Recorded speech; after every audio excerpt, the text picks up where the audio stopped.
we will study about globalization. Globalization, it means the linkage of our economy with the world's economy, or integration of the economy of a country with the economies of the other countries, and that is under the free flow of trade and capital across borders. It means anyone can trade in any country and anyone can invest in any other country.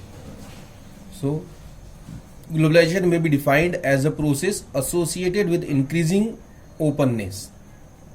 What we do in globalization, we increase openness, we open the borders, we open the trade between different countries.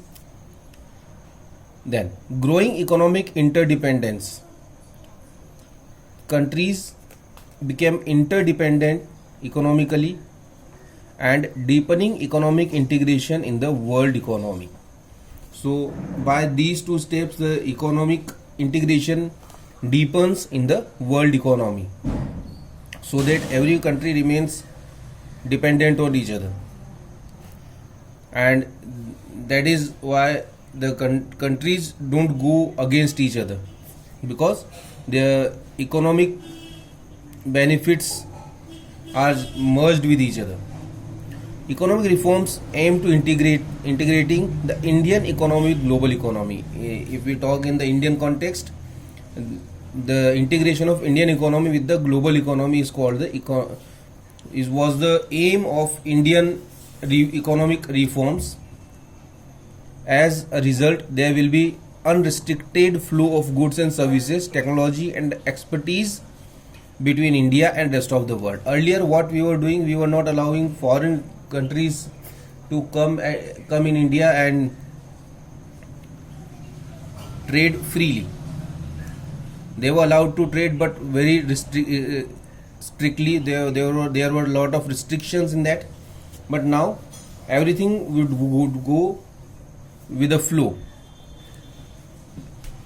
and basically it was there in the field of capital and in technology. It means the people other countries can invest in the country, and they can bring new technology in the country. So that was the prime objective of globalization. What policies and strategies we have used for promoting the globalization in the country? First, increase in equity limit of foreign investment. What we have done, we increased the equity limit. Equity limit of foreign capital investment has been raised from initially 40%. Now it ranges between 51 to 100%. The equity limit that was less than 40%, which it was allowed to 40%. It means in any Indian company, 40% money can be, the foreign investor can invest 40% money in Indian company. Then it was raised to 51, and in some companies now it can be done 100%. It means the completely foreign company can come in India and they can work. In 47 high priority industries, foreign direct investment tends to extent of 100% has been allowed without any restriction and red tapeism. Export trading houses have also been allowed foreign capital investment up to 100%. And for that, we have enforced an act that is called FEMA, Foreign Exchange Management Act. It works to manage the foreign investment and foreign currency in the country. Then partially convertibility. To achieve the objective of globalization, what India done, partially convertibility of Indian rupee has been allowed for the transactions. It means the sale of and purchase of foreign currency at the market price. People can sell and purchase the foreign currency in India in market price, that is beneficiary for import and export of goods and services, that is beneficiary for the payment of interest and dividend, and the remittances to meet family expenses.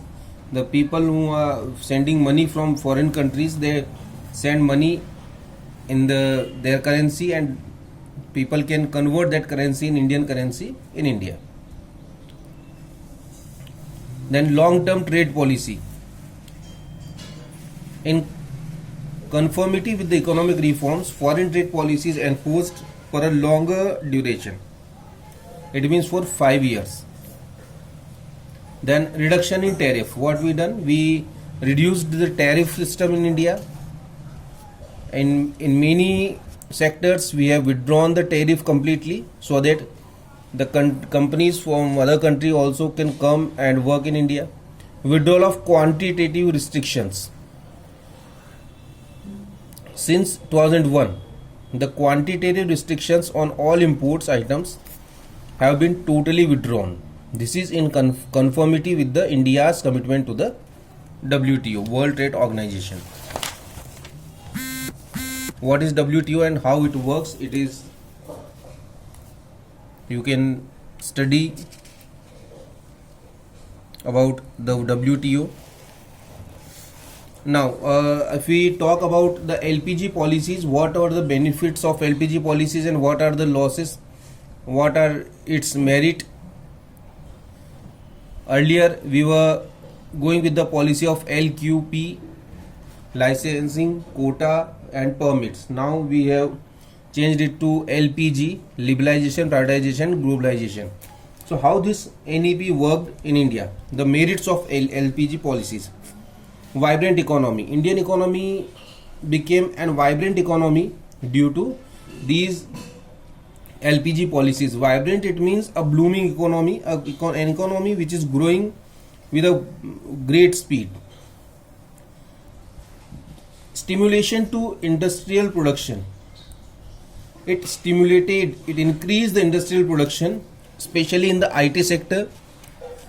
Today, India is one of the largest producer in the IT sector, and our achievements are globally recognized in this field. So this was only possible because of the LPG policies adopted by India.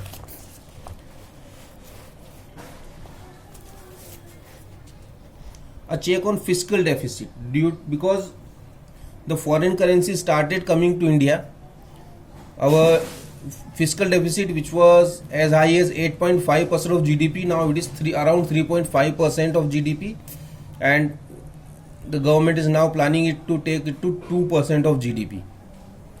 A check on inflation. As we are getting a wide range of goods in country, and the goods and services which are coming from all over world, now inflation rate is been lowered. Just like in 2011-12 to 13-14, it was ranges 6 to 9%. In 18-19, it was estimated to 3.4%. And before LPG policy adopted, it was remained 10 to 11, 12%. So we have a checked on inflation. Then consumer sovereignty. Consumers sovereignty was expanded because they were getting a lot of options and choices by which they can choose their product. A substantial increase in foreign exchange reserve. We have seen an increase in foreign exchange reserves in last 30 years after starting the LPG policies. Before that, we were not having enough money to purchase for 1 month imports, but now we have sufficient money with us. Flow of private foreign investment. As we have opened up our economy, a lot of foreign investment come to India, and by that we get a very great benefit. What happens when Indian investors invest in the economy? In domestic economy, we do not generate enough of surplus for reinvestment, so investment become lower. And the same way, indigenous technology was getting obsolete. So we get the benefit of global technology and money. Recognition of India as an emerging economic power. Due to these policies, this was happened. A shift from monopoly market to competitive market. Our market was a monopoly market. Very few companies were working in India. Now a lot of companies are there which are producing the same item. So there is a competition. Now we talk about the demerits. Negligence of agriculture. Agriculture faced, it was hit worstly by the LPG policies because the focus of government was there only there for the industrial increase in industrial production. So the growth of agriculture remained very low. It was 2 to 3% per annum in the starting years of NEP. Then urban concentration of growth process was concentrated to urban area only, because MNCs or the industries from foreign countries, they don't go to rural areas of India to work. They start the industries where they get all the facilities. So the gap between rural and urban area widened due to this. Economic colonialism. We faced a type of colonialism economically because the government is bound with the investors from foreign countries. Spread of consumerism. We faced another problem, that was the spread of consumerism. It means as consumer is getting more options and the Western culture is coming to India, people started borrowing a lot. Whether they are in need of the item or not, they started borrowing. Earlier, what Indians have their tendency is that if they need an item, then only they purchase. But now they purchase whether they are not in need of the item. Lopsided growth process. In some areas it lopsided our growth process, especially in the field of agriculture. And then we faced the situation of cultural erosion. It means when we came in influence of foreign in culture, our cultural erosion. We have seen the loyalty towards family, the family ethics, the values, that all these gone down. Now what should we do? Which way to go? Should we subscribe the LPG policies, or should we do some other work? What we can say that the following things are very necessary to understand about this. We must see to it that we do not surrender to a big players in the international market. These policies will be good for India if we are able to do this. First, that we should not surrender about the big players in the market. Then we must see to it that we do not compromise with the economic interest of our domestic producers. We must see to it that we do not become economically subservient of multinational corporations, and we must be in a position to channelize FDI. So this is all about the new economic policies. This is all about in this chapter. Next time when we meet, we'll start next chapter in this book. Thank you.